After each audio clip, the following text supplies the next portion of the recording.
BFM Business, Intégral Placement, idée de placement. Et à présent, on va parler vin, placement dans les grands vins avec Thierry Godet, président de Cavissima. Bonjour. Bonjour Antoine. Alors, vous nous conseillez les Bordeaux primeurs. Alors c'est vrai qu'on n'en parle pas beaucoup des vins primeurs. Et surtout en ce qui concerne les Bordeaux, quel est l'intérêt, quel est le pitch un petit peu de cet intérêt pour les Bordeaux primeurs?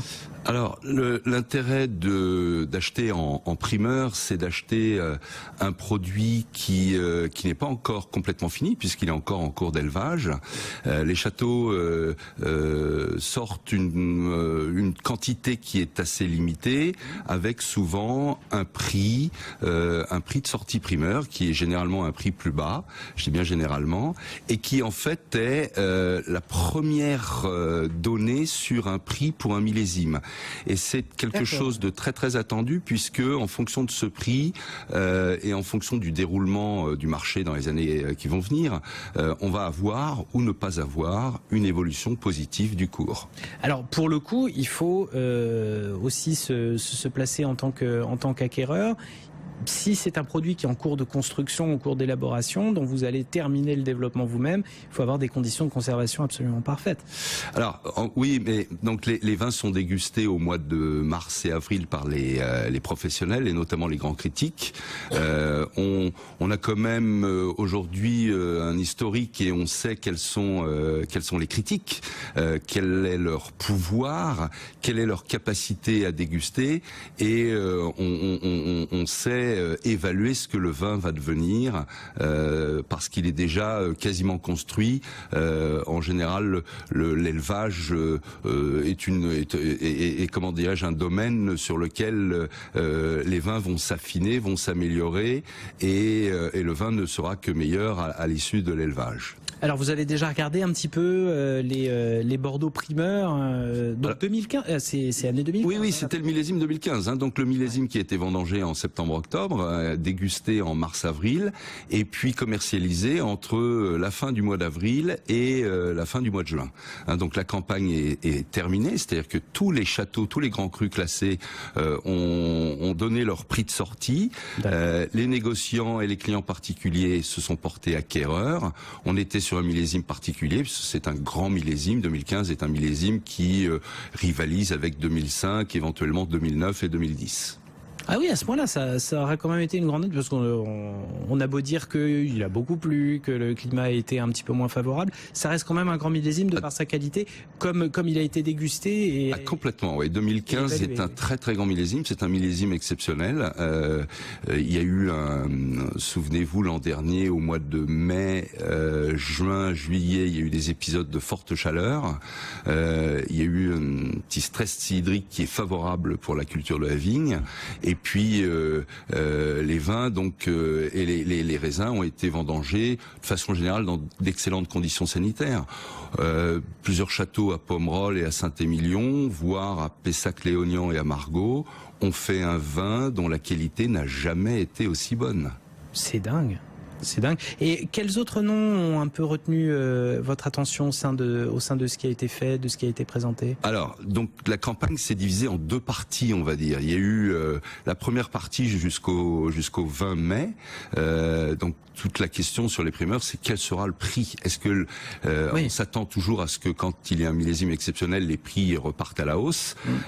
Donc là, on a beaucoup spéculé, beaucoup discuté, et puis on s'est aperçu que la hausse était relativement modérée, entre 14-15 et 35%, avec des châteaux qui ont merveilleusement bien positionné leur prix, comme Clos Fortet, Smith Lafitte, Pontet-Canet ou Pape Clément et Château-Lafleur.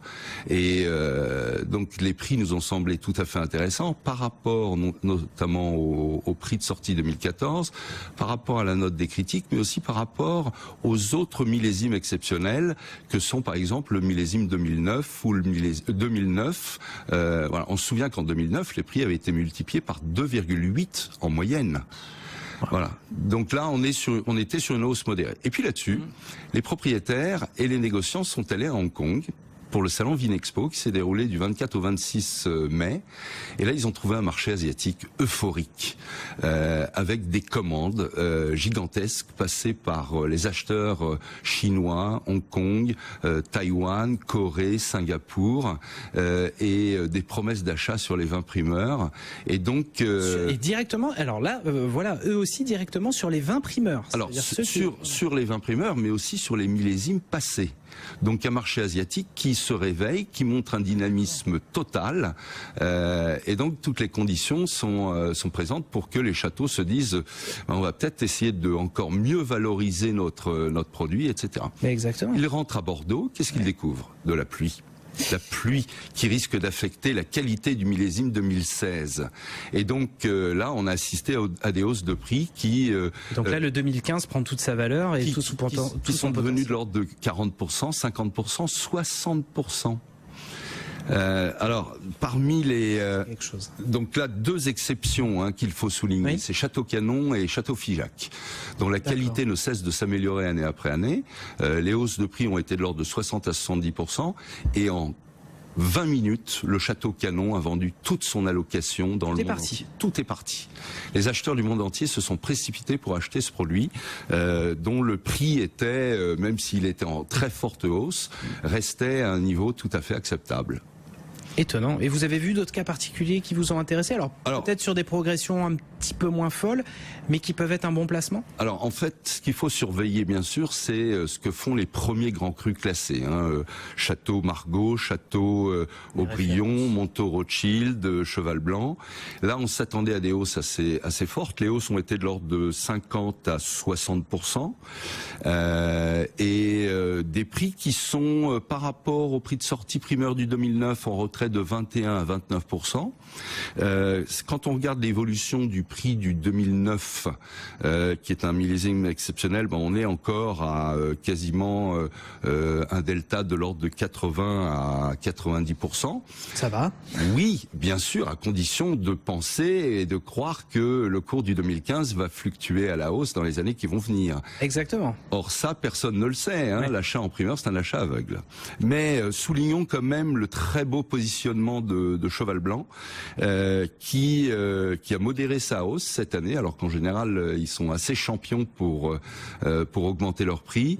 Cheval Blanc, ce qu'il faut savoir, c'est que le vin est exceptionnel. Ils n'ont pas fait de second vin cette année, tellement la qualité du grand vin était remarquable. C'est parfait, oui, parce que c'est vraiment le signe de qualité, véritablement. C'est une fois, on refait pas la Joconde quand elle est faite.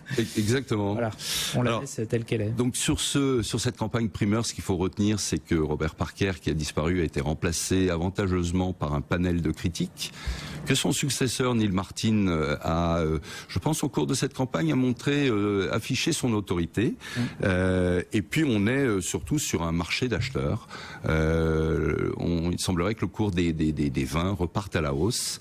Et je pense que ce seront surtout les millésimes 2012 et 2014 qui vont profiter de cette évolution positive. À suivre de près. Merci infiniment Thierry Godet, président de Cavissima. Merci d'avoir été avec nous. C'est la fin d'Intégral Placement.